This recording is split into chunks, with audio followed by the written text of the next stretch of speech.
Hello friends, कैसे आप सब लोग and thanks for watching my channel. तो 2024 शुरू होने वाला है या हो चुका है, जैसा भी आप बोले। और इस उपलक्ष्य पे हम ये देखेंगे कि सेंसेक्स जो है हमारे भारत देश का ओल्ड एंड जायंट इंडेक्स, वो किस तरीके से परफॉर्म किया और आगे हम उससे क्या एक्सपेक्टेशन रख सकते हैं। तो ये सिर्फ 2024 ही नहीं बल्कि उसके बियॉन्ड भी जाएगा, क्योंकि ये इंडेक्स है। और जो प्राइस मूवमेंट होगा उसे होने में कई साल लगते हैं। 3 से 5 साल मिनिमम है, लेकिन कई साल लगते हैं। राइट। हर प्राइस मूवमेंट आपको बहुत ही फ्रीक्वेंट या शॉर्ट टर्म में होता हुआ नहीं दिखेगा, और वैसे भी ये लॉन्ग टर्म का ही है। फिलहाल अगर आप देखेंगे तो सेंसेक्स जो है अपने हाईएस्ट लेवल पे है। और अगर आप सेंसेक्स का परफॉर्मेंस जो डेटा है इस चार्ट में वो 2003 से है, तो वहाँ से सेंसेक्स ने, आप देख लीजिए, 2300% का रिटर्न दिया। और ये इंडेक्स का रिटर्न है, स्टॉक का नहीं। नाउ आगे क्या हो सकता है, और मैं यहाँ पे बहुत ही सिंपल तरीके से आने वाले सालों के लिए बताऊंगा। और यहाँ पे हम लॉन्ग टर्म ट्रेंड को ही कंसिडर करेंगे। आज क्या हो रहा है, कल क्या हो रहा है, उसको ना कंसिडर करते हुए आने वाले सालों में क्या हो सकता है उसको कंसिडर करेंगे। राइट। तो मैं सिंपली क्या करूँगा, कनेक्टिंग द डॉट्स। देखिए, ट्रेंड को जितना हमें प्राइस से मिले, जो डेटा हमें प्राइस से मिले कि हाँ भाई, जो जहाँ से मिल रहा है जितना, उसी को हम कनेक्ट करेंगे। खुद से एनालिसिस करने की कोशिश नहीं करेंगे तब तक जब तक कि ज़रूरत ना हो। ठीक है। तो यहाँ पे आप देख सकते हैं, ये रहा। यहाँ पे मैं सिर्फ डॉट्स को कनेक्ट करूँगा, तो इस तरीके का कुछ आपको आपका lower end of the range दिखाई देगा। ठीक है, यहाँ पे। और ये बहुत सीधा और सिंपल टेक्निक है। ये टेक्निक छोड़िए, आप ट्रेंड पे ध्यान दीजिए, वो ज़्यादा ज़रूरी है। और ये देखिए, आपका lower end of the range. Right. और यहाँ पे देखिए, ऐसा कुछ आपका आपका अपर एंड ऑफ द रेंज बनेगा। ठीक है।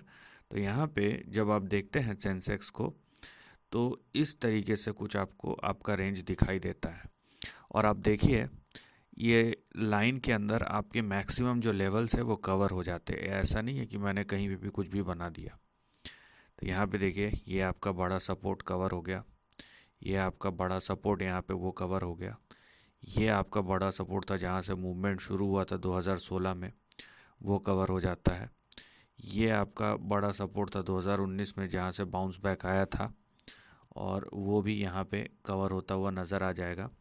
अब बोलेंगे ये 2020 का ये लाइन से बाहर क्यों है? एनॉमलीज होते हैं कुछ कुछ चीज़ में, अपवाद जिसको बोलते हैं। तो अगर वो ट्रेंड के बाहर है तो उसको छोड़ दीजिए। उसके बाद आप देखिए, यहाँ पे यहाँ पे भी बाउंस बैक आया था।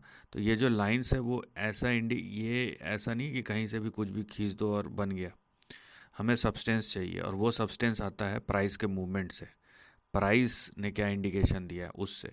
तो इसको आप अगर लेंगे, तो आने वाले समय में हम जिस चीज़ की ओर अग्रसर है या जिन लेवल्स की ओर अग्रसर है, वो कहीं ना कहीं 1,90,000 से लेके 3,30,000 के आसपास आपको दिखाई दे सकता है। और ये मैं फिर से बताता हूँ, ये अभी के लिए नहीं है, आने वाले सालों के लिए है।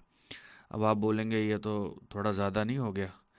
तो भाई साहब, आप देख सकते हैं 2004 से 2007-8 के बीच में 390% का मूव आया था। और अभी मैं अगर इसको कैलकुलेट करूं, तो ये भी कुछ उसी प्रकार का मूव है। इवन 390% का मूव आपको 3 लाख पॉइंट तक ले जाएगा। राइट। तो ये नंबर आपने मत देखिए, परसेंटेज देखिए। और यहाँ पे जाहिर सी बात है, एक्सपेक्टेशन ये है कि इस तरीके से जाए, लेकिन वो होगा या नहीं होगा वो देखने वाली बात है। फिलहाल ये इस तरीके से गया तो आपके टारगेट शॉर्ट पड़ जाएंगे, क्योंकि अगर बहुत फास्ट मूव किया तो कहीं ना कहीं 2 लाख या 2.5 लाख पे आके आपका रेजिस्टेंस हिट करेगा। लेकिन ये अगर स्लो चलेगा इस तरीके से कुछ, जो जितना लंबा जाएगा उतना एक्सटेंडेड आपका टारगेट होगा। तो इसमें स्वार्थ और लालच दोनों ही आपको दिखाई दे रहा है। बट एनीवेज, ये एक ट्रेंड है जिस पे आपको ध्यान देना है। ना केवल 2024 लेकिन उसके बियॉन्ड भी। और ये मैं सेंसेक्स की बात कर रहा हूँ, किसी स्टॉक की नहीं। तो जब इंडेक्स में इतना दम है तो सोचिए स्टॉक्स में कितना होगा। कॉशन क्या है, सबसे ज़रूरी बात यहाँ पे, सबसे प्रमुख जो लेवल है या सबसे इम्पोर्टेंट जो पॉइंट है वो है 59,500 का। 59,500 लेट से हम 59,480 कर लेते हैं, या 450 और 50 पॉइंट नीचे। 59,450 के नीचे अगर जाता है सेंसेक्स तो डाउन साइड शुरू हो जाएगा, ट्रेंड जो है वो नेगेटिव चले जाएगा, उसके नीचे नहीं जाना है हमें। तो ये चीज़ अब आपको देखना है। अब आप बोलेंगे कि भाई अगर ऐसा है तो मैं लाइन को ऐसा घुमा लेता हूँ, यहाँ से कर लेता हूँ, तो उस हिसाब से तो सपोर्ट जो है वो बदल गया पूरा। आप कर सकते हैं लेकिन उसके लिए भी सब्सटेंस चाहिए। मैंने जो लाइंस ड्रॉ की है वो सिग्निफाई इस तरीके से होता है क्योंकि जो डेटाज है या जो सपोर्ट लेवल है वो उसको यहाँ पे आप देखिए, वो उसको जस्टिफाई कर रहे हैं, या जो साक्षात्कार है वो उससे हो रहा है कि लेवल्स जो हैं आपके वो सब लाइंस से गुजर रहे हैं, मैक्सिमम लेवल्स। अब आप अगर इसको चेंज करेंगे इस तरीके से तो प्रॉब्लम नहीं है, कर सकते हैं, लेकिन प्राइस को फिर देखना पड़ेगा, प्राइस का एक्शन देखना पड़ेगा। क्या जो सेंसेक्स है वो क्या यहाँ पे आके सपोर्ट ले रहा है कि नहीं 41,000 पे।